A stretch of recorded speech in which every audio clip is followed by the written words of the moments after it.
Hi guys, it's Saji from Creative Media Channel. അപ്പോൾ ഈ ആഴ്ചയിൽ നമ്മൾ പുതിയൊരു ലെസണുമായിട്ടാണ് വന്നിരിക്കുന്നത്. അപ്പോൾ നിങ്ങൾക്ക് ഇവിടെ കാണാൻ പറ്റും, ഇവിടെ നമ്മൾ ഇന്നത്തെ ലെസണിൽ പഠിക്കാൻ പോകുന്നത് എന്താണ് നോക്കുന്നതെന്ന് വെച്ച് കഴിഞ്ഞാൽ ഈ ലോഗോ ആനിമേഷൻസ് ഞാൻ എങ്ങനെയാണ് ക്രിയേറ്റ് ചെയ്തേക്കുന്നത് എന്നുള്ളതാണ്. അപ്പോൾ അതിന് ഞാൻ യൂസ് ചെയ്തിരിക്കുന്ന പ്രോസസ്സും അതിൻ്റെ യൂസ് ചെയ്തിരിക്കുന്ന വർക്ക് ഫ്ലോയും കാര്യങ്ങളും എല്ലാമാണ് ഞാനാണെങ്കിൽ ഈ വീഡിയോയിൽ കാണിക്കാൻ പോകുന്നത്. അപ്പോൾ നമ്മൾ എന്താ ചെയ്യുന്നതെന്ന് വെച്ച് കഴിഞ്ഞാൽ ഈ സെയിം ലോഗോ ആനിമേഷൻ ഇതേപോലെ തന്നെ റീക്രിയേറ്റ് ചെയ്യുകയാണ് നമ്മൾ ഈ വീഡിയോയിൽ മെയിനായിട്ട് നോക്കാൻ പോകുന്നത്. അപ്പം ഇതിൽ ഈ ആനിമേഷൻ ഇതുപോലെ റീക്രിയേറ്റ് ചെയ്യുന്നതിലുപരി ഇതിൽ യൂസ് ചെയ്തേക്കുന്ന ടെക്നിക്സ്, അതുപോലെ തന്നെ ഇഫക്ട്സ്, ആ കാര്യങ്ങളൊക്കെ നിങ്ങളുടെ പേഴ്സണൽ പ്രോജക്ട്സിലും അതുപോലെ തന്നെ പോർട്ട്ഫോളിയോ അതല്ല പേഴ്സണൽ വർക്ക്സിലും നിങ്ങൾക്ക് ഇഫക്റ്റീവായിട്ട് യൂസ് ചെയ്യുക എന്നുള്ളതാണ് നമ്മുടെ മെയിനായിട്ടുള്ള ഈ ലെസണിൻ്റെ ഗോൾ എന്ന് പറയുന്നത്.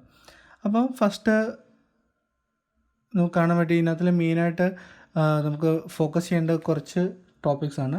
ഫസ്റ്റ് ഉള്ളതെന്ന് വെച്ച് കഴിഞ്ഞാൽ ഈ സ്പൈറൽ ആനിമേഷൻ, പിന്നെ ഉള്ളത് വേവ് ആനിമേഷൻ, അത് കഴിയുമ്പോഴത്തേക്ക് ടെക്സ്റ്റ്, അതായത് ഹാൻഡ് റിട്ടൺ പോലത്തെ ടെക്സ്റ്റിൻ്റെ ആനിമേഷൻ, പിന്നെ ഫൈനലി നമ്മുടെ ഫൈനൽ ടെക്സ്റ്റ് ആനിമേഷൻ. ഇങ്ങനെ കുറച്ച് 3-4 മെയിൻ ടോപ്പിക്കാണ് നമുക്ക് കവർ ചെയ്യാനുള്ളത്. അപ്പോൾ നമുക്ക് ഡയറക്റ്റായിട്ട് എങ്ങനെയാണ് സ്റ്റാർട്ട് ചെയ്യുന്നതെന്നുള്ളത് നോക്കാം. അപ്പോൾ ഇവിടെയാണെന്നുണ്ടെങ്കിൽ ഞാൻ ഓൾറെഡി ഈ ലോഗോ, ഇതിൻ്റെ ഈ മെയിനായിട്ടുള്ള ലോഗോ, അതായത് ഈ CMC എന്നുള്ള ലോഗോയും അതുപോലെ തന്നെ ഈ 2 സർക്കിൾസും ഓൾറെഡി ഇല്ലുസ്ട്രേറ്ററിൽ പ്രിപ്പയർ ചെയ്തിട്ടുണ്ട്. അപ്പോൾ നമ്മൾ ഫസ്റ്റ് ആണെന്നുണ്ടെങ്കിൽ ഒരു കോമ്പോസിഷൻ ക്രിയേറ്റ് ചെയ്യുക. അതിനുശേഷം നമ്മൾ ഈ ലോഗോ ഇമ്പോർട്ട് ചെയ്തിട്ടാണ് നമ്മുടെ വർക്ക് സ്റ്റാർട്ട് ചെയ്യാൻ പോകുന്നത്. അപ്പോൾ ഫസ്റ്റ് ഒരു കോമ്പോസിഷൻ ക്രിയേറ്റ് ചെയ്യാനായിട്ട് കോമ്പോസിഷൻ മെനുവിൽ പോവുക. ഇവിടെ ന്യൂ കോമ്പോസിഷൻ. അപ്പം ഇവിടെയാണെന്നുണ്ടെങ്കിൽ നമ്മൾ ലോഗോ ആനിമേഷന് ആദ്യമേ ലേബൽ ചെയ്തിട്ടുണ്ട്. അപ്പോൾ ലോഗോ ആനിമേഷൻ ആദ്യമേ ലേബിൾ കൊടുക്കുക. പിന്നെ ഉള്ളതെന്ന് വെച്ചാൽ നമ്മുടെ ബേസിക് സെറ്റിങ്സ് ഫുൾ HD ആണ് നമ്മൾ കീപ്പ് ചെയ്യുന്നത്. ഫ്രെയിം റേറ്റ് 24, അതുപോലെ തന്നെ ഡ്യൂറേഷൻ 10 seconds ആണ് കൊടുത്തേക്കുന്നത്. ജസ്റ്റ് പ്രസ് ഓക്കെ കൊടുക്കുക. അതിനുശേഷം നെക്സ്റ്റ് നമുക്ക് ഇതിലേക്ക് നമ്മുടെ ഇല്ലുസ്ട്രേറ്റർ ഫയൽ ഇമ്പോർട്ട് ചെയ്യണം. അപ്പോൾ അതിന് മുമ്പായിട്ട് നമുക്കാണെന്നുണ്ടെങ്കിൽ നെക്സ്റ്റ് ചെയ്യാൻ പറ്റുന്നത് എന്താണെന്ന് വെച്ച് കഴിഞ്ഞാൽ നമ്മുടെ ഈ 2, അതായത് ഒറിജിനൽ നമ്മൾ ഇതിനെ റീക്രിയേറ്റ് ചെയ്യാൻ പോകണമല്ലോ. അപ്പോൾ ഇതിനെ സൈഡ് ബൈ സൈഡായിട്ട് നമുക്ക് കാണാനായിട്ടൊരു ഓപ്ഷൻ നമുക്ക് ക്രിയേറ്റ് ചെയ്യണം. അപ്പോൾ അതിനായിട്ട് നിങ്ങൾക്ക് എന്താ ചെയ്യാൻ പറ്റുമെന്ന് വെച്ച് കഴിഞ്ഞാൽ നമ്മുടെ കോമ്പോസിഷൻ വിൻഡോ സെലക്ട് ചെയ്തതിന് ശേഷം വ്യൂവിൽ പോയതിന് ശേഷം ന്യൂ വ്യൂവർ എന്ന് പറയുന്ന ഓപ്ഷൻ ക്ലിക്ക് ചെയ്ത് കഴിഞ്ഞാൽ നമുക്ക് ഒരു സെപ്പറേറ്റ് ആയിട്ട് ഒരു വ്യൂവറോട് ലഭിക്കും. ഈ വ്യൂവർ വന്നു കഴിയുമ്പോഴത്തേക്ക് നമുക്കാണെന്നുണ്ടെങ്കിൽ ഇപ്പോൾ കാണാൻ പറ്റും ഒരു വ്യൂവർ, ഇതിൻ്റെ വ്യൂവറിൻ്റെ മുകളിലായിട്ട് നമുക്ക് ലോക്ക് ബട്ടൺസ് കാണാൻ പറ്റും. അതിൽ എന്താ ചെയ്യാൻ പറ്റുന്നത് വെച്ചാൽ നമുക്ക് ഈ ഒറിജിനൽ കോമ്പോ സെലക്ട് ചെയ്തിട്ട് ഏതെങ്കിലും ഒരു വ്യൂവർ നമുക്ക് ലോക്ക് ചെയ്യാം. ലോക്ക് ചെയ്ത് കഴിഞ്ഞാൽ സെക്കൻഡ് വ്യൂവറിൽ നമുക്ക് നമ്മുടെ വർക്കും ചെയ്യാൻ പറ്റും. ഒറിജിനൽ വ്യൂവറിൽ നമുക്ക് നമ്മുടെ വീഡിയോ ആണെന്നുണ്ടെങ്കിൽ കാണാൻ, അതായത് നമ്മൾ പെർട്ടിക്കുലറായിട്ട് ഫോക്കസ് ചെയ്യുന്ന ആ ഒരു ഫ്രെയിമും ആ ഒരു ആനിമേഷൻ നമുക്ക് കാണാനും പറ്റും. അപ്പോൾ ഇതാണ് നമ്മൾ മൾട്ടിപ്പിൾ വ്യൂവേഴ്സ് യൂസ് ചെയ്യുന്നതിൻ്റെ മെയിനായിട്ടുള്ളൊരു ഓപ്ഷൻ. അത് ക്രിയേറ്റ് ചെയ്യാനായിട്ട് കോമ്പോസിഷൻ വിൻഡോ സെലക്ട് ചെയ്യുക, വ്യൂ മെനുവിൽ പോയിട്ട് ന്യൂ വ്യൂവർ. അതല്ലാന്നുണ്ടെങ്കിൽ നിങ്ങൾക്ക് ഷോർട്ട് കട്ട് Ctrl+Alt+Shift+N പ്രസ് ചെയ്ത് കഴിഞ്ഞാൽ ന്യൂ വ്യൂവർ നമുക്ക് ക്രിയേറ്റ് ചെയ്യാനും പറ്റും. അപ്പോൾ നമ്മളാണെന്നുണ്ടെങ്കിൽ ഇവിടെ പുതിയ കോമ്പോസിഷൻ ക്രിയേറ്റ് ചെയ്തു. നെക്സ്റ്റ് ഫയൽ ഇമ്പോർട്ട് ചെയ്യാനായിട്ട് ഫയൽ മെനുവിൽ പോവാം. ഇവിടെ ഇമ്പോർട്ട്, അതുപോലെ തന്നെ ഫയൽ. ഞാനാണെങ്കിൽ ഇവിടെ CMC ലോഗോ എന്ന് പറഞ്ഞിട്ട് ഓൾറെഡി ഒരു ഇല്ലുസ്ട്രേഷൻ ഫയൽ ക്രിയേറ്റ് ചെയ്തിട്ടുണ്ട്. നമ്മളത് ഓപ്പൺ ചെയ്യുമ്പോഴത്തേക്ക് നമുക്ക് കോമ്പോസിഷൻ സെറ്റിങ്ങിൽ 2 ഓപ്ഷൻസ് ആണുള്ളത്. ഒന്ന് ഫുട്ടേജ്, രണ്ടാമത് കോമ്പോസിഷൻ. ഫുട്ടേജ് സെലക്ട് ചെയ്ത് കഴിഞ്ഞാൽ നമുക്ക് എല്ലാ ലെയേഴ്സും ഒന്നുകിൽ നമുക്ക് മെർജായിട്ട് ഇമ്പോർട്ട് ചെയ്യാം, അതല്ലാന്നുണ്ടെങ്കിൽ നമുക്ക് പെർട്ടിക്കുലറായിട്ട് മൾട്ടിപ്പിൾ ലെയേഴ്സ് ഉണ്ടെങ്കിൽ നമുക്ക് ഏതെങ്കിലും ഒരു ലെയേഴ്സ് ചൂസ് ചെയ്യാൻ പറ്റും. നമ്മളിപ്പോൾ ഇവിടെ യൂസ് ചെയ്യാൻ പോകുന്നത് കോമ്പോസിഷൻ എന്ന് പറഞ്ഞ ഓപ്ഷനാണ്. നമ്മളത് സെലക്ട് ചെയ്ത് കഴിഞ്ഞാൽ എന്താ പറ്റുന്നതെന്ന് വെച്ച് കഴിഞ്ഞാൽ പുതിയൊരു കോമ്പോസിഷൻ ക്രിയേറ്റ് ആവും. അതിനോടൊപ്പം തന്നെ നമ്മൾ ഇല്ലുസ്ട്രേറ്ററിൽ സെപ്പറേറ്റ് ആക്കിയിട്ടുള്ള ഓരോ ലെയേഴ്സും, അതാണെന്നുണ്ടെങ്കിൽ ഇവിടെയും ലെയേഴ്സായിട്ട് കോമ്പോസിഷനിൽ നമുക്ക് അതേപോലെ തന്നെ ലഭിക്കും. അപ്പോൾ ഇതാണ് നമ്മൾ കോമ്പോസിഷൻ യൂസ് ചെയ്യുന്നതിൻ്റെ മെയിനായിട്ടുള്ള യൂസ് എന്ന് പറയുന്നത്. അപ്പം ഇവിടെയാണെന്നുണ്ടെങ്കിൽ ഞാൻ ഇതിനെ 3 ലെയേഴ്സായിട്ടാണ് ചെയ്തിട്ടുള്ളത്. ഇപ്പം നമുക്കിവിടെ ഫുട്ടേജിൽ പോയാൽ കാണാൻ പറ്റും, ഇവിടെ നെയിം എന്ന് പറഞ്ഞിട്ട്, അതായത് CMC എന്ന് പറയുന്ന നെയിമായിട്ട് ഒരു ലെയർ, പിന്നെ ആണെന്നുണ്ടെങ്കിൽ ഡാർക്ക് ബാക്ക്ഗ്രൗണ്ട്, അതായത് ഫസ്റ്റ് സർക്കിൾ, പിന്നെ ലൈറ്റ് ബാക്ക്ഗ്രൗണ്ട്, അങ്ങനെ 3 ലെയേഴ്സാണ് നമുക്കുള്ളത്. ഇവിടെയാണെന്നുണ്ടെങ്കിൽ കോമ്പോസിഷൻ സെലക്ട് ചെയ്യുക. അതിനുശേഷം ഇവിടെ ഫുട്ടേജസ് ഡയമെൻഷൻ എന്ന് വെച്ച് കഴിഞ്ഞാൽ ലെയർ സൈസും ഉണ്ട്, ഡോക്യുമെൻറ്റ് സൈസും ഉണ്ട്. ഇപ്പം ഞാനിവിടെ ലെയർ സൈസ് സെലക്ട് ചെയ്ത് കഴിഞ്ഞാൽ ആ ഒറിജിനൽ ലെയേഴ്സ്, അതായത് ഓരോ ഇൻഡിവിജ്വൽ ലെയേഴ്സിൻ്റെ സൈസ് ആയിരിക്കും അതിന് കീപ്പ് ചെയ്യുന്നത്. ഞാനിപ്പോൾ കോമ്പോസിഷൻ സൈസാണ് സെലക്ട് ചെയ്യുന്നതെന്നുണ്ടെങ്കിൽ ഓരോ ലെയേഴ്സിനും അതിൻ്റെ കോമ്പോസിഷൻ്റെ സൈസ് ആയിരിക്കും. ഇപ്പം ഫുൾ HD ആണെന്നുണ്ടെങ്കിൽ ഫുൾ HD സൈസ്, അപ്പോൾ 4K ആണെന്നുണ്ടെങ്കിൽ അതല്ല വേറെ എന്തെങ്കിലും ഡയമെൻഷൻ ആണെങ്കിൽ അതേപോലെ തന്നെ കീപ്പ് ചെയ്യും. ഇവിടെ നമ്മൾ ലെയർ സൈസ് കോമ്പോസിഷൻ സെലക്ട് ചെയ്തു, എന്നിട്ട് ലെയർ സൈസ് സെലക്ട് ചെയ്തു, എന്നിട്ട് പ്രസ് ഓക്കെ കൊടുക്കുക. ഓക്കെ എടുത്തു കഴിയുമ്പോഴത്തേക്ക് നമ്മുടെ ലോഗോ ഇവിടെ ഇമ്പോർട്ട് ആയിട്ടുണ്ട്. അപ്പം നമ്മുടെ ലോഗോ ഇമ്പോർട്ട് ആയി കഴിയുമ്പോഴത്തേക്ക് നമുക്ക് ജസ്റ്റ് നമ്മുടെ ലോഗോയെ ഇവിടേക്ക് നമുക്ക് ഡ്രാഗ് ആൻഡ് ഡ്രോപ്പ് ചെയ്യാൻ പറ്റും. നമ്മുടെ കോമ്പോസിഷനിലേക്ക് ഡ്രാഗ് ആൻഡ് ഡ്രോപ്പ് ചെയ്യാൻ പറ്റും. അതിനുശേഷം നമുക്ക് ഇവിടെ അലൈൻ പാനലിൽ പോയതിനു ശേഷം നമുക്കതിനെ കോമ്പോസിഷനിൽ ഹൊറിസോണ്ടൽ അതുപോലെ തന്നെ വെർട്ടിക്കലായിട്ട് നമുക്ക് അലൈൻ ചെയ്യാം. അലൈൻ ചെയ്തതിന് ശേഷം തൽക്കാലത്തേക്ക് നമുക്ക് എന്താ ചെയ്യേണ്ടതെന്ന് വെച്ച് കഴിഞ്ഞാൽ ഈ ലോഗോയുടെ ഉള്ളിലാണ് നമ്മൾ ആനിമേഷൻസും കാര്യങ്ങളൊക്കെ ഇനി ക്രിയേറ്റ് ചെയ്യാൻ പോകുന്നത്. അപ്പോൾ അതിനായിട്ട് നമ്മൾ ഫസ്റ്റ് തൽക്കാലത്തേക്ക് നമുക്ക് ഇപ്പം സ്റ്റാർട്ടിങ് ചെയ്യുമ്പോൾ നമ്മൾ ഒറിജിനൽ കോമ്പോസിഷനിൽ പോയാൽ കാണാൻ പറ്റും. നമുക്ക് സ്റ്റാർട്ടിങ് നമുക്ക് ലോഗോയുടെ ആനിമേഷൻ അല്ല നമുക്കുള്ളത്. സ്റ്റാർട്ടിങ് നമുക്ക് ഈ സ്പൈറൽ ആനിമേഷനാണ് നമുക്ക് ഫസ്റ്റ് ക്രിയേറ്റ് ചെയ്യേണ്ടത്. അതിനായിട്ട് നമ്മൾ ഫസ്റ്റ് ഈ ലോഗോ ഇപ്പോൾ ഇമ്പോർട്ട് ചെയ്ത ലോഗോ ജസ്റ്റ് നമ്മൾ അതിൻ്റെ വിസിബിലിറ്റി ഇവിടെ ഡിസേബിൾ ചെയ്യണം. നെക്സ്റ്റ് നമുക്ക് ചെയ്യേണ്ടത് എന്താണെന്ന് വെച്ച് കഴിഞ്ഞാൽ ഈ സ്പൈറൽ ആനിമേഷൻ ചെയ്യാനായിട്ട് നമുക്ക് 2 സർക്കിൾസാണ് നമുക്ക് ക്രിയേറ്റ് ചെയ്യാനുള്ളത്. സർക്കിൾസ് ക്രിയേറ്റ് ചെയ്യാനായിട്ട് ഇവിടെ ലോഗോ ആനിമേഷനിൽ വരിക. അതായത് ഇവിടെയാണെന്നുണ്ടെങ്കിൽ ഈ ഒരു ഗ്രിഡ് കാണാൻ പറ്റും. ഇത് എനേബിൾ ചെയ്യാനായിട്ട് കോമ്പോസിഷൻ സെലക്ട് ചെയ്തിട്ട് ഗ്രിഡ് ഓപ്ഷനിൽ പോയിട്ട് ഇവിടെ ടൈറ്റിൽ ആൻഡ് ആക്ഷൻ സേഫ് എന്ന് പറഞ്ഞ ഓപ്ഷൻ ഉണ്ട്. അത് എനേബിൾ ചെയ്ത് കഴിഞ്ഞാൽ നമുക്ക് ഈ ഗ്രിഡ് അവൈലബിൾ ആണ്. ഇത് എനേബിൾ ചെയ്തതിൻ്റെ മെയിനായിട്ടുള്ള റീസൺ എന്ന് വെച്ച് കഴിഞ്ഞാൽ എനിക്ക് കോമ്പോസിഷൻ്റെ സെൻറ്റർ പോയിട്ട്, അതായത് സെൻറ്റർ എവിടെയാണ് അറിയാൻ വേണ്ടിയിട്ടാണ് ഞാൻ ഈ ഗ്രിഡ് എനേബിൾ ചെയ്തേക്കുന്നത്. നെക്സ്റ്റ് ആണെന്നുണ്ടെങ്കിൽ നമുക്ക് ആ 2 സർക്കിൾസ് ക്രിയേറ്റ് ചെയ്യണം. അതിനായിട്ട് ഞാൻ ടെമ്പററി ആയിട്ട് ഈ ലോഗോ ആണെന്നുണ്ടെങ്കിൽ എനേബിൾ ചെയ്യുക. ഞാനാണെങ്കിൽ ഇതിൻ്റെ സ്കെയിലൊന്ന് ജസ്റ്റ് സെറ്റ് ചെയ്യാണ്, അത് കറക്റ്റ് സെൻറ്ററായിട്ട് ഇരിക്കാൻ വേണ്ടിയിട്ട്. ഓക്കെ, ഇനി ശേഷം നമ്മൾ എല്ലാ ലെയേഴ്സെല്ലാം ഡീസെലക്റ്റ് ആണെന്ന് ഉറപ്പ് വരുത്തുക. അതിനുശേഷം ഇവിടെ ഷേപ്പ് ലെയേഴ്സിൽ പോയിട്ട് എലിപ്സ് ടൂൾ സെലക്ട് ചെയ്യുക. അതിനുശേഷം ഫസ്റ്റ് ഒരു സർക്കിൾ ക്രിയേറ്റ് ചെയ്യുക. അതിൻ്റെ ഏതെങ്കിലും ഒരു എഡ്ജിലായിട്ട്, അതായത് നേരെ സെൻറ്ററിൽ ക്രിയേറ്റ് ചെയ്യണമെന്നില്ല, ഈ നമ്മുടെ മെയിൻ ലോഗോയുടെ ഏതെങ്കിലും ഒരു എഡ്ജിൽ ആയിട്ട് ഇതേപോലെ ക്രിയേറ്റ് ചെയ്യാം. ക്രിയേറ്റ് ചെയ്തതിന് ശേഷം നമുക്കിപ്പോൾ ഇവിടെ ഒരു സർക്കിൾ ക്രിയേറ്റ് ആയിട്ടുണ്ട്. ഇതിൻ്റെ ഡ്യൂപ്ലിക്കേറ്റ് ചെയ്തെടുക്കാനായിട്ട് നമ്മൾ ലെയർ സെലക്ട് ചെയ്തിട്ട് കീബോർഡിൽ Ctrl+D പ്രസ് ചെയ്യുക. അപ്പോൾ നമുക്ക് പുതിയൊരു ലെയേഴ്സ് സെയിം ഷേപ്പ് അതിൻ്റെ ഒരു ഡ്യൂപ്ലിക്കേറ്റ് നമുക്ക് ഇവിടെ ക്രിയേറ്റ് ആവും. അത് നേരെ അതിൻ്റെ ഓപ്പോസിറ്റ് സൈഡിലേക്ക് നമ്മൾ ഇതേപോലെ മൂവ് ചെയ്തിട്ട് അലൈൻ ചെയ്യാം. ഇനി എന്താ ചെയ്യേണ്ടതെന്ന് വെച്ചാൽ നമുക്ക് ഈ 2 ലെയേഴ്സിനും നമുക്ക് കളേഴ്സ് അസൈൻ ചെയ്യണം. ഒന്നിന് ഡാർക്ക് കളറും ഡാർക്ക് പർപ്പിളും, ഒരെണ്ണത്തിനാണെന്നുണ്ടെങ്കിൽ ഈ ലൈറ്റ് കളറും നമുക്ക് അപ്ലൈ ചെയ്യണം. അപ്പോൾ അതിനായിട്ട് നമുക്ക് ഡയറക്റ്റ് ഇതിൻ്റെ കണ്ടൻറ് സെറ്റിങ്സിൽ പോവാം. ഇവിടെ ഫിൽ ലെയറിൽ നമുക്ക് ജസ്റ്റ് കളറ് സെലക്ട് ചെയ്യാൻ പറ്റും. ഇപ്പോൾ ഒരെണ്ണത്തിന് ഞാൻ ഡാർക്ക് എന്ന് കൊടുത്തു. അപ്പോൾ അതിനെ ഞാനാണെങ്കിൽ ഡാർക്ക് പർപ്പിൾ എന്ന് പറഞ്ഞിട്ട് ലെയറിനെ നെയിം ചെയ്തു. ഏറ്റവും പ്രധാനപ്പെട്ട കാര്യമാണ് നിങ്ങൾ എപ്പോഴും ലെയറിനെ നെയിം ചെയ്യാൻ ശ്രദ്ധിക്കുക. കാരണം നമ്മൾ വർക്ക് ചെയ്ത് ഡീറ്റെയിൽസ് ആഡ് ചെയ്യുന്നതനുസരിച്ച് ലെയേഴ്സിൻ്റെ അതുപോലെ തന്നെ ഷേപ്പിൻ്റെ അതുപോലെ നമ്മൾ യൂസ് ചെയ്യുന്ന കണ്ടൻസിൻ്റെ എണ്ണം വളരെയധികം കൂടും. അപ്പോൾ ഈസി ആയിട്ട് ഐഡൻറ്റിഫൈ ചെയ്യണമെന്നുണ്ടെങ്കിൽ നമ്മൾ എപ്പോഴും ലെയേഴ്സിന് നമ്മുടെ എല്ലാ ലെയേഴ്സിനും അതിന് ഒരു ലേബൽ കൊടുത്തിട്ട് അതും നമുക്ക് ഐഡൻറ്റിഫൈ ചെയ്യാൻ പറ്റുന്ന രീതിയിലുള്ള ലേബിൾസ് എപ്പോഴും കൊടുക്കാൻ ശ്രദ്ധിക്കുക. നമ്മളിപ്പോൾ 2 സർക്കിൾ ഇവിടെ ക്രിയേറ്റ് ചെയ്തിട്ടുണ്ട്. ഇനിയാണെന്നുണ്ടെങ്കിൽ നമ്മുടെ ലോഗോ നമുക്ക് പിന്നെ ഡിസേബിൾ ചെയ്യാം. ഇതിൻ്റെ 2ൻ്റെയും ഡിസ്റ്റൻസ്, അതായത് സെൻറ്ററിൽ നിന്നുള്ള ഡിസ്റ്റൻസ് ഏകദേശം ഒരു ഈക്വൽ ആയിട്ടുള്ള രീതിയിൽ അലൈൻ ചെയ്യാം. ഇനി എന്താ ചെയ്യേണ്ടതെന്ന് വെച്ചാൽ നമുക്ക് 2 സർക്കിളിൻ്റെയും സെൻറ്റർ പോയിട്ട് കോമ്പോസിഷൻ്റെ സെൻറ്ററിലേക്ക് മൂവ് ചെയ്യണം.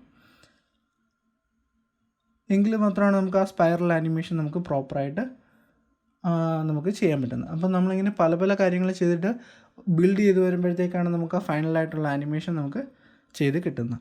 ഇപ്പോൾ ഇവിടെയാണെന്നുണ്ടെങ്കിൽ 2ൻ്റെ സെൻറ്റർ പോയിൻ്റ് ഇപ്പം സർക്കിളിൻ്റെ സെൻറ്ററിൽ തന്നെയാണ് നമ്മൾ സെലക്ട് ചെയ്യുക. എന്നിട്ട് ഇവിടെ പാൻ ബിഹൈൻഡ് എന്ന് പറഞ്ഞിട്ട് ടൂളുണ്ട്.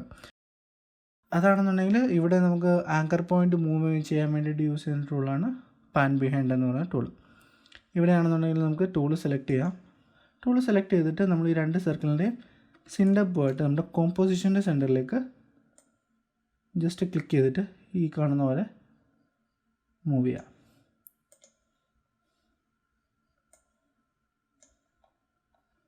അത് കംപ്ലീറ്റ്ലി ഡെഡ് പെർഫെക്റ്റ് ഒന്നും ആവണമെന്നില്ല, ജസ്റ്റ് ഏകദേശം സെൻറ്ററിലായിട്ട് അലൈൻ ചെയ്യാം. അപ്പോൾ ഇതേപോലെ രണ്ടും അലൈൻ ചെയ്തതിന് ശേഷം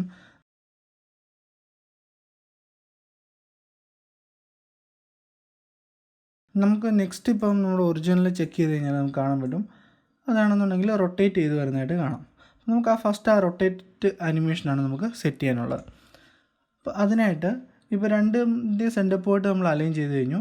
ഇനി 2 ലേയേഴ്സ് സെലക്ട് ചെയ്തിട്ട് അതിൻ്റെ റൊട്ടേഷൻ പ്രോപ്പർട്ടി സെലക്ട് ചെയ്യുക. അതിനായിട്ട് കീബോർഡിൽ 6 പ്രസ് ചെയ്ത് കഴിഞ്ഞാൽ നമുക്ക് റൊട്ടേഷൻ പ്രോപ്പർട്ടി സെലക്ട് ചെയ്യാൻ പറ്റും. ഇവിടെയാണെന്നുണ്ടെങ്കിൽ റൊട്ടേഷനിൽ വരുമ്പോൾ നിങ്ങൾക്ക് കാണാൻ പറ്റും. ഇവിടെ നമുക്കാണെങ്കിൽ 2 ഓപ്ഷനാണ് ഉള്ളത്. ഒന്നൊരു ഹൗ മെനി ടൈംസ്, അതായത് എത്ര പ്രാവശ്യമാണ് നമ്മൾ റൊട്ടേറ്റ് ചെയ്യാന്നുള്ളതെന്ന് വെച്ചാൽ, അതായത് ഇവിടെ ഞാനിപ്പോൾ 1 എന്നുള്ള വാല്യൂ കൊടുക്കുകയാണെന്നുണ്ടെങ്കിൽ ഈ ലെയർ അതായത് 360 ഡിഗ്രി ഫുൾ റൊട്ടേഷനായിട്ട് ചെയ്യും. അതല്ല ഞാനാണെന്നുണ്ടെങ്കിൽ അത് കഴിഞ്ഞ് സെക്കൻഡ് വാല്യൂ ഇവിടെയാണ് ചേഞ്ച് ചെയ്യുന്നതെന്നുണ്ടെങ്കിൽ എനിക്കിഷ്ടമുള്ള ഒരു പ്രിസൈസ് ആയിട്ടുള്ള ഒരു വാല്യൂ, ഇപ്പം 30 ഡിഗ്രീസ് അല്ലെങ്കിൽ 40 ഡിഗ്രീസ് എന്നുള്ള പ്രിസൈസ് ആയിട്ടുള്ള ഒരു വാല്യൂ നമുക്ക് കൊടുക്കാൻ പറ്റും. അതിന് വേണ്ടിയിട്ടാണ് നമുക്ക് 2 ഓപ്ഷനുള്ളത്. ഒന്നാണെന്നുണ്ടെങ്കിൽ ഫുൾ റൊട്ടേഷന് വേണ്ടിയിട്ടും, രണ്ടാമത്താണെന്നുണ്ടെങ്കിൽ നമുക്ക് ഒരു പ്രിസൈസ് ആയിട്ടുള്ള വാല്യൂ. അപ്പോൾ ഇവിടെയാണെന്നുണ്ടെങ്കിൽ നമുക്ക് 2 വട്ടമാണ് ഇത് ഫുള്ള് റൊട്ടേഷൻ വേണം. അതായത് ഈ ലൈറ്റ് സർക്കിളാണ് സ്റ്റാർട്ട് ചെയ്യുന്നതെന്നുണ്ടെങ്കിൽ ഇത് ഒരു വട്ടം ഈ പൊസിഷനിലേക്ക് വരുമ്പോഴത്തേക്ക് നമുക്ക് ഇവിടെ വാല്യൂ 1 എന്ന് കൊടുത്തു കഴിഞ്ഞാൽ ഒരു പ്രാവശ്യം റൊട്ടേറ്റ് ചെയ്ത് ഇവിടെ വരും. നമ്മൾ 2 എന്ന് കൊടുത്തു കഴിഞ്ഞാൽ ഒരു പ്രാവശ്യം ഒന്ന് റൊട്ടേറ്റ് ചെയ്ത് സ്റ്റോപ്പായിട്ട് പിന്നെ ഒന്നുകൂടെ റൊട്ടേറ്റ്, അതായത് സ്റ്റോപ്പ് ആകത്തില്ല, ഈ പൊസിഷനിൽ വന്നു കഴിഞ്ഞാൽ പിന്നെ ഒന്നുകൂടെ സ്റ്റാർട്ട് ചെയ്യും, പിന്നെ ലാസ്റ്റ് എവിടെ വന്ന് ടെൻഡ് ചെയ്യും. അപ്പം അതിനായിട്ട് നമ്മൾ രണ്ടിനും ഫസ്റ്റ് ഈ ഒറിജിനൽ 0, അതായത് നമ്മുടെ ഫ്രെയിം 0യിൽ കീ ഫ്രെയിം സെറ്റ് ചെയ്യുക. അതിൻ്റെ ഒരു 1 സെക്കൻഡ് മൂവ് ചെയ്തിട്ട്, ഞാനിപ്പോൾ ഇവിടെ 1 സെക്കൻഡ് മൂവ് ചെയ്തു. അതിനുശേഷം രണ്ടിൻ്റെയും വാല്യൂ 2 എന്നുള്ള വാല്യൂ കൊടുത്തു. അപ്പോൾ നിങ്ങൾക്ക് കാണാൻ വേണ്ടി ഞാനിപ്പോൾ പ്ലേ ചെയ്ത് കഴിഞ്ഞാൽ അത് 2 പ്രാവശ്യം റൊട്ടേറ്റ് ചെയ്യുന്നുണ്ട്. അപ്പോൾ നമുക്ക് ഈ ആനിമേഷൻ കുറച്ചുകൂടെ സ്മൂത്ത് ആക്കാനായിട്ട് കീ ഫ്രെയിംസ് എല്ലാം സെലക്ട് ചെയ്തിട്ട് കീബോർഡിൽ F9 പ്രസ് ചെയ്തിട്ട് അതിനാണെങ്കിൽ ഈസി ഈസ് എന്നുള്ള ഓപ്ഷൻ കൊടുക്കണം. ഈസി ഈസ് ഓപ്ഷൻ കൊടുത്തതിന് ശേഷം ഇപ്പം നമുക്ക് കാണാൻ പറ്റും, ഇവിടെ ഞാനിപ്പോൾ ഇതിൻ്റെ ഗ്രാഫ് എഡിറ്ററിൽ പോയി കഴിഞ്ഞാൽ ഇവിടെയാണെന്നുണ്ടെങ്കിൽ അതിൻ്റെ സ്പീഡ് അതായത്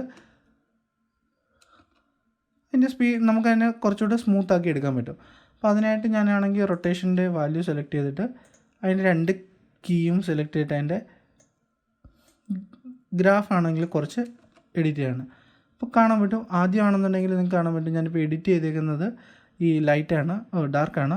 അപ്പോൾ ആദ്യമേ സ്ലോയിൽ സ്റ്റാർട്ട് ചെയ്തതിന് ശേഷം പിന്നെ അതിൻ്റെ സ്പീഡ് പിക്കപ്പ് ചെയ്യുന്നു, അതിനുശേഷം പിന്നെ സ്ലോ ഡൗൺ ആവുന്നു. ഇതേപോലെ തന്നെ രണ്ടാമത്തെ സർക്കിളും നമ്മൾ എഡിറ്റ് ചെയ്യാൻ പോകണം.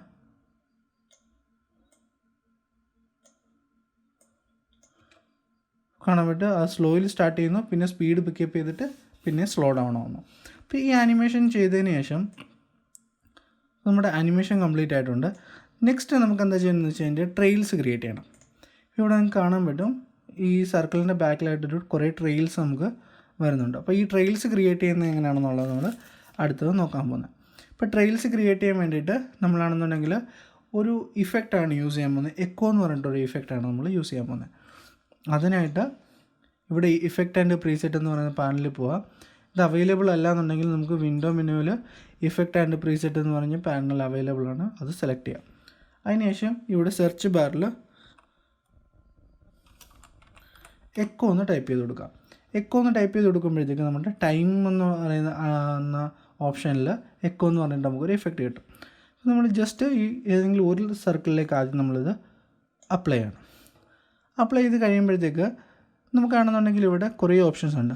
ഫസ്റ്റ് എക്കോ ടൈം, അതെന്ന് പറയുമ്പോഴത്തേക്ക് നമ്മൾ അത് ടൈം വേരിയേഷൻ അനുസരിച്ചാണ് അതിൻ്റെ എത്രത്തോളം ഡിസ്റ്റൻസ് ആണ്, അത് എത്രത്തോളം, അതായത് ഓരോ കോപ്പീസും തമ്മിലുള്ള ഡിസ്റ്റൻസും കാര്യങ്ങളെല്ലാം സെറ്റ് ചെയ്യുന്നത് ഇവിടെ ടൈമിലാണ്. അത് കഴിഞ്ഞ് നമ്പർ ഓഫ് കോപ്പീസ്, ഇപ്പോൾ നമുക്കിവിടെ ഒറ്റ നമ്പർ എന്ന് പറയുന്നത് 1 ആണ്. നമ്മളിവിടെ ഒരു 15 നമ്പേഴ്സ് കൊടുക്കാൻ പോവാണ്. 15 നമ്പേഴ്സ് കൊടുക്കാം. അതിനുശേഷം നമുക്കിതിൻ്റെ ഞാനാണെന്നുണ്ടെങ്കിൽ ഇപ്പോൾ ഇത് 0യിലാണ് ഇരിക്കുന്നത്, കാരണം അതിൻ്റെ റൊട്ടേഷൻ 0 ആയതുകൊണ്ട് നമുക്കൊന്നും കാണാൻ പറ്റത്തില്ല. ഞാനിപ്പോൾ അതിൻ്റെ ജസ്റ്റ് ഒന്ന് മൂവ് ചെയ്ത് കഴിഞ്ഞാൽ നമുക്ക് കാണാൻ പറ്റും. അതായത് ഒറിജിനൽ മൂവ് ചെയ്യുന്നതനുസരിച്ച് അതിൻ്റെ ട്രെയിൽസിൻ്റെ മൂവ് ചെയ്യുന്ന നമുക്ക് കാണാൻ പറ്റും. നെക്സ്റ്റ് ചെയ്യേണ്ടത് എന്താണെന്ന് വെച്ച് കഴിഞ്ഞാൽ നമ്മുടെ ഇപ്പോൾ ഇവിടെ കളേഴ്സ് നമുക്ക് ഭയങ്കരമായിട്ട് ചേഞ്ച് ചെയ്യുന്നതായിട്ട് കാണാൻ പറ്റും. അപ്പം നമുക്കാണെങ്കിൽ ഒറിജിനൽ കളർ അതേപോലെ തന്നെ മെയിൻറ്റെയിൻ ചെയ്യാനായിട്ട് ഇവിടെ എക്കോ ഓപ്പറേറ്റർ എന്നുള്ളതിൽ വന്നിട്ട് ആഡിന് പകരം മാക്സിമം എന്നുള്ള ഓപ്ഷൻ സെലക്ട് ചെയ്യാം. ആഡിന് പകരം മാക്സിമം സെലക്ട് ചെയ്യുമ്പോഴത്തേക്ക് അതിൻ്റെ ഒറിജിനൽ കളർ അതേപോലെ തന്നെ കീപ്പ് ചെയ്യും. അതിനുശേഷം നമുക്കാണെന്നുണ്ടെങ്കിൽ ഈ ലാസ്റ്റ് ട്രെയിൽ, അതായത് ഏറ്റവും ലാസ്റ്റുള്ള ട്രെയിലിൻ്റെ ഒപ്പാസിറ്റി, അതായത് ഇതിൻ്റെ ഒപ്പാസിറ്റി അതായത് കംപ്ലീറ്റ് ആയിട്ട് ഡിസപ്പിയർ ആവണം. പിന്നെ ഓരോന്നിൻ്റെ കൂടി നമ്മുടെ ഒറിജിനൽ വരുമ്പോഴത്തേക്ക് അതിൻ്റെ ഒപ്പാസിറ്റി ഫുള്ളായിരിക്കണം, അതായത് മാക്സിമം ആയിരിക്കണം. അതിനായിട്ട് ഇവിടെ ഡികെ റേറ്റ് എന്ന് പറഞ്ഞിട്ടൊരു സാധനമുണ്ട്.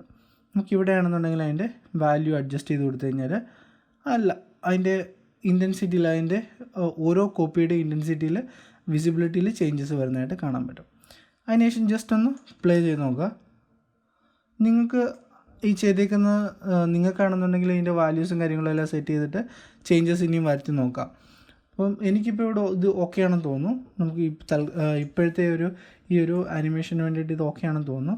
അതിനുശേഷം ഇനി എന്താ ചെയ്യാൻ പറ്റുന്നതെന്ന് വെച്ച് കഴിഞ്ഞാൽ ഞാനാണെന്നുണ്ടെങ്കിൽ ഈ ഓപ്ഷൻ, അതായത് ഈ ഇഫക്റ്റ് സെലക്ട് ചെയ്തിട്ട് കീബോർഡിൽ Ctrl+C പ്രസ് ചെയ്തതിന് കോപ്പി ചെയ്തെടുത്തിട്ട് ഇനി നമ്മുടെ സെക്കൻഡ് സർക്കിൾ സെലക്ട് ചെയ്യുക, എന്നിട്ട് Ctrl+V പ്രസ് ചെയ്തിട്ട് പേസ്റ്റ് ചെയ്യുക. അപ്പം അതേ സെയിം ഇഫക്റ്റ് സെയിം വാല്യൂവിൽ നമ്മൾ രണ്ടാമത്തെ സർക്കിളിൽ പേസ്റ്റ് ചെയ്തിട്ടുണ്ട്. ഇനി നമുക്ക് ജസ്റ്റ് ഒന്ന് പ്ലേ ചെയ്ത് നോക്കാം. ഇപ്പോൾ ഇവിടെ കാണാൻ പറ്റും നമ്മുടെ സ്റ്റാർട്ടിങ്ങിൽ അതിൻ്റെ അതിൻ്റെ എക്കോ കോപ്പീസൊന്നുമില്ല. പിന്നെ സ്പീഡ് പിക്കപ്പ് ചെയ്യുന്നതനുസരിച്ച് കോപ്പീസ് വരുന്നു. പിന്നെ സ്ലോ ഡൗൺ ആവുന്നതനുസരിച്ച് കോപ്പീസ് എല്ലാം തിരിച്ച് വന്നിട്ട് ഒറിജിനലുമായിട്ട് മെർജായിട്ട് നിൽക്കുന്നതായിട്ട് കാണാൻ പറ്റും. അപ്പോൾ ഇതാണ് നമ്മുടെ റൊട്ടേഷന് ഇപ്പോൾ അനിമേഷൻ ചെയ്തു, അതുപോലെ തന്നെ നമ്മൾ എക്കോ ആഡ് ചെയ്തു. നെക്സ്റ്റ് ചെയ്യേണ്ടതെന്ന് വെച്ച് കഴിഞ്ഞാൽ അതിൻ്റെ സ്കെയിൽ ഡൗൺ ചെയ്യണം. അതായത് ചെറുതായിട്ടുള്ള സ്കെയിലിങ്ങിൽ, അതായത് അതിൻ്റെ സ്കെയിലിംഗ് വാല്യൂ 0ൽ അത് ചെറുതായിട്ട് വാല്യൂ കുറഞ്ഞ് നിന്നിട്ട് പിന്നെ അതിൻ്റെ മാക്സിമം സൈസിലേക്ക് വരുന്നതായിട്ടാണ് നമുക്ക് നെക്സ്റ്റ് സെറ്റ് ചെയ്യേണ്ടത്. അതിനായിട്ട് ഇനി 2 സർക്കിൾ സെലക്ട് ചെയ്യുക, എന്നിട്ട് അതിൻ്റെ സ്കെയിൽ പ്രോപ്പർട്ടിയിലേക്ക് കീബോർഡിൽ S പ്രസ് ചെയ്ത് കഴിഞ്ഞാൽ അതിൻ്റെ സ്കെയിൽ പ്രോപ്പർട്ടിയിലേക്ക് വരും. ഇനിയാണെന്നുണ്ടെങ്കിൽ ഒരു ഹാഫ് സെക്കൻഡിൽ, അതായത് ഒരു 15 ഫ്രെയിംസോ അങ്ങനെ എന്തെങ്കിലും ഒരു 15 ഫ്രെയിംസ് അല്ലെങ്കിൽ 16 ഫ്രെയിംസിൽ വരുമ്പോഴത്തേക്ക് രണ്ടിൻ്റെയും കീ ഫ്രെയിം സെറ്റ് ചെയ്യുക. അതാണ് അതിൻ്റെ ഇപ്പോഴത്തെ ഒറിജിനൽ പൊസിഷനിൽ നമ്മൾ സെറ്റ് ചെയ്യുക. അതിനുശേഷം തിരിച്ച് നമ്മൾ ഫസ്റ്റ് ഫ്രെയിം 0 ഫ്രെയിമിൽ വരുന്നതിന് ശേഷം രണ്ടിൻ്റെ സ്കെയിൽ വാല്യൂ ഒരു 5 അല്ലെങ്കിൽ നിങ്ങൾക്ക് 0 സെറ്റ് ചെയ്യണമെന്നുണ്ടെങ്കിൽ 0 സെറ്റ് ചെയ്യാം. നമുക്കിവിടെ 0 സെറ്റ് ചെയ്യാം. ഞാനിപ്പോൾ പ്ലേ ചെയ്ത് കഴിഞ്ഞാൽ നമുക്ക് കാണാൻ പറ്റും. അതാണെന്നുണ്ടെങ്കിൽ 0ൽ നിന്നും 100%ലേക്ക് വരുന്നു. അതിനൊപ്പം തന്നെ നമ്മുടെ റൊട്ടേഷൻ ആനിമേഷനും നമ്മുടെ ട്രെയിൽ ആനിമേഷൻസും എല്ലാം അതേപോലെ തന്നെ പ്ലേ ചെയ്യുന്നതായിട്ട് നമുക്ക് കാണാൻ പറ്റും. ഇനിയാണെന്നുണ്ടെങ്കിൽ രണ്ട് ലേയേഴ്സിൻ്റെ കീ ഫ്രെയിം സെലക്ട് ചെയ്തിട്ട് നമുക്ക് F9 പ്രസ് ചെയ്തിട്ട് ആനിമേഷൻ ആണെന്നുണ്ടെങ്കിൽ ഒന്നുകൂടെ സ്മൂത്ത് ആക്കാം. ഈസിൻ കൊടുത്തിട്ട് ഒന്നുകൂടെ അതിൻ്റെ ആനിമേഷൻ നമുക്ക് സെറ്റാക്കാൻ പറ്റും. ഇനിയാണെന്നുണ്ടെങ്കിൽ നിങ്ങൾക്ക് വേണമെന്നുണ്ടെങ്കിൽ അതിൻ്റെ ഗ്രിഡിൽ പോയിട്ട് അതിൻ്റെ ആനിമേഷൻസ് എഡിറ്റ് ചെയ്യാം. ഞാനാണെന്നുണ്ടെങ്കിൽ അതിൻ്റെ കുറച്ച് ചെറിയ രീതിയിലൊന്ന് അതിനെ എഡിറ്റ് ചെയ്തിട്ട് ഓക്കെ. ഇപ്പോൾ ഇവിടെ നമ്മൾ എഡിറ്റ് ചെയ്തിട്ട് അതിൻ്റെ ഇപ്പോൾ സ്കെയിലും അതുപോലെ തന്നെ നമ്മൾ കംപ്ലീറ്റ് ആയിട്ട് കഴിഞ്ഞു. നെക്സ്റ്റ് എന്താ വേണ്ടതെന്ന് വെച്ച് കഴിഞ്ഞാൽ നമ്മളിപ്പോൾ ഒറിജിനൽ ചെക്ക് ചെയ്ത് കഴിഞ്ഞാൽ കാണാൻ പറ്റും. നെക്സ്റ്റ് ഇത് തിരിച്ച് രണ്ടും കൊണ്ട് ജോയിൻ ആയിട്ട് കമ്പൈൻ ആയിട്ട് ഒരു സിംഗിൾ ഷേപ്പായിട്ട് മാറണം. അതിനായിട്ട് നെക്സ്റ്റ് നമ്മൾ ആനിമേറ്റ് ചെയ്യാൻ പോകുന്നതെന്ന് വെച്ച് കഴിഞ്ഞാൽ പൊസിഷൻ വാല്യൂസാണ്. പൊസിഷൻ വാല്യൂസ് നമുക്കിനി ആനിമേറ്റ് ചെയ്യാനായിട്ട്, അതായത് ഇതിൻ്റെ ഒരു 10 ഫ്രെയിംസ് അല്ലെങ്കിൽ 12 ഫ്രെയിംസ് ആകുമ്പോഴത്തേക്ക് രണ്ട് ലെയറിൻ്റെ പൊസിഷൻ പ്രോപ്പർട്ടിയിലേക്ക് പോവുക, എന്നിട്ട് അതിൻ്റെ കീ ഫ്രെയിം സെറ്റ് ചെയ്യണം. അതിനുശേഷം അതായത് റൊട്ടേഷൻ എൻഡ് ആവുന്ന പൊസിഷനിൽ നമുക്കത് എല്ലാ കീ ഫ്രെയിമും കാണണമെന്നുണ്ടെങ്കിൽ 2 ലെയർ സെലക്ട് ചെയ്ത് കീബോർഡിൽ U പ്രസ് ചെയ്ത് കഴിഞ്ഞാൽ നമുക്ക് ക്രിയേറ്റ്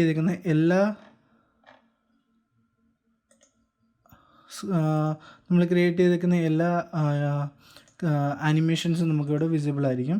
അതിനുശേഷം ഇതിൻ്റെ ലാസ്റ്റ് ഫ്രെയിമിൽ ഇതിൻ്റെ റൊട്ടേഷൻ സ്റ്റോപ്പ് ചെയ്യുന്ന ആ ഫ്രെയിമിൽ വന്നതിന് ശേഷം ഇതിൻ്റെ രണ്ടിൻ്റെയും പൊസിഷൻ നമ്മൾ നമ്മുടെ കോമ്പോസിഷൻ്റെ സെൻറ്ററിലേക്ക് അലൈൻ ചെയ്യണം. അപ്പോൾ ഇവിടെ വന്നതിന് ശേഷം ഞാനാണെന്നുണ്ടെങ്കിൽ ആദ്യമേ നമ്മുടെ സർക്കിൾ സെലക്ട് ചെയ്തു, ലൈറ്റ് സർക്കിൾ സെലക്ട് ചെയ്തു, അതിനെ മൂവ് ചെയ്തിട്ട് കോമ്പോസിഷൻ്റെ സെൻറ്ററിലേക്ക് ആവുന്ന രീതിയിലൊന്ന് അലൈൻ ചെയ്യാം. അതിനുശേഷം നമ്മുടെ ഡാർക്ക് സർക്കിൾ സെലക്ട് ചെയ്തിട്ട് ഈ ലൈറ്റ് സർക്കിളിനെ ഓവർലാപ്പ് ചെയ്യുന്ന രീതിയിൽ അതിനെ അലൈൻ ചെയ്തു. നമ്മൾ ജസ്റ്റ് ഒന്ന് മൂവ് ചെയ്ത് കഴിഞ്ഞാൽ നമുക്ക് കാണാൻ പറ്റും. അതിൻ്റെ കറക്റ്റ് പെർഫെക്റ്റ് ഓവർലാപ്പാണെന്ന് ഉറപ്പാക്കാനായിട്ട് നമ്മളിപ്പം കുറച്ച് മൂവ് ചെയ്ത് കഴിഞ്ഞാൽ നമുക്ക് ആ ട്രെയിലെല്ലാം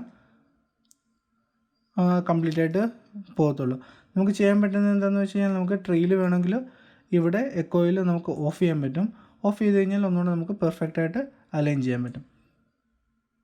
അതല്ല എന്നുണ്ടെങ്കിൽ ഇപ്പം നമ്മൾ കുറച്ചൊരു ഫോർവേഡ് കുറച്ചൊന്ന് മുമ്പിലേക്ക് മൂവ് ചെയ്തിട്ട് ഞാനിപ്പം നീക്കിക്കഴിഞ്ഞാൽ ഇവിടെ ഓട്ടോമാറ്റിക്കായിട്ട് ഒരു കീ ഫ്രെയിം ക്രിയേറ്റ് ചെയ്യും. നമുക്കതല്ല വേണ്ടത്.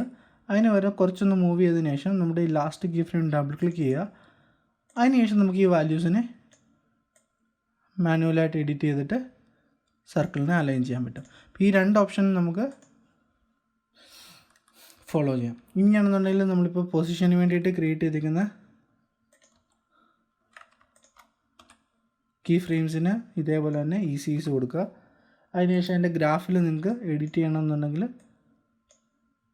നിങ്ങൾക്ക് ഈ ഗ്രാഫിൽ ഇതുപോലെ തന്നെ പല ആനിമേഷൻസ്, അതായത് ഇപ്പം ഞാൻ രണ്ട് സൈഡ് ഈക്വലായിട്ട് എഡിറ്റ് ചെയ്യുന്നുണ്ട്. അതിന് വരെ നിങ്ങൾക്ക് ഏതെങ്കിലും ഒരു സൈഡ് മാത്രം എഡിറ്റ് ചെയ്തിട്ട് അതിൻ്റെ വാല്യൂസും കാര്യങ്ങളൊക്കെ എഡിറ്റ് ചെയ്തിട്ട് നിങ്ങൾക്ക് അതിനെ എക്സ്പെരിമെൻറ്റ് ചെയ്യാൻ പറ്റും. അപ്പോൾ അതിനനുസരിച്ച് നമുക്ക് വളരെയധികം ഡിഫറെൻ്റ് ആയിട്ടുള്ള ആനിമേഷൻസ് ആയിരിക്കും കിട്ടുന്നത്.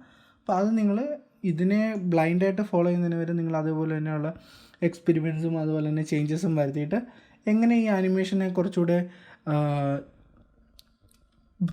നിങ്ങളുടെ രീതിയിൽ പെർഫെക്റ്റ് ആക്കാൻ പറ്റും എന്നുള്ളത് നോക്കാം. ഇപ്പം നിങ്ങൾക്കിവിടെ കാണാൻ പറ്റും നമ്മുടെ ഫസ്റ്റ് ട്രെയിൽ ആനിമേഷൻ ഏകദേശം നമ്മളിവിടെ ഫിനിഷ് ആക്കിയിട്ടുണ്ട്.